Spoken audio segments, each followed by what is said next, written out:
Sir మీరు ఆ 21 కోట్లు ఇప్పిస్తే. వాట్ డు యు మీన్ 21 కోట్ల? అదే సార్, మీరు ఈ ఫ్యాక్టరీని వేలం పాటలో 21 కోట్లకు పాడారు కదా. నేను పాడానా? ఎప్పుడు పాడాను? ఇప్పుడేగా 21 అన్నారు.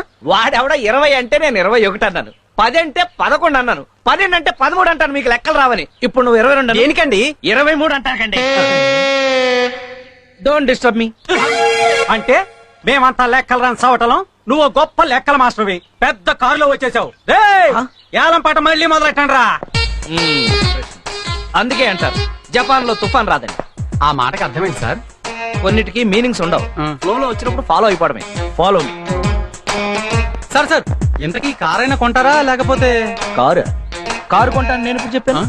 ఏదైనా ఉద్యోగం దొరుకుతుందా అని మీ షోరూమ్ కి వస్తే వస్తే రండి సార్, వెల్కమ్ సార్ అని కారు చూపించారు. చూపించి క్లచ్ ఉంది, బ్రేక్ ఉంది అని చెప్పారు గానీ నా జేబులో డబ్బులు ఉన్నాయని అడిగారా? అడగలేదు. ట్రైల్ కి వెళ్ళండి సార్, ట్రైల్ కి వెళ్ళండి సార్ అన్నారు. నువ్వు ట్రైల్ తీసుకొచ్చావు, నేను ట్రైల్ కి వచ్చాను. పోయాడా? పోరారే.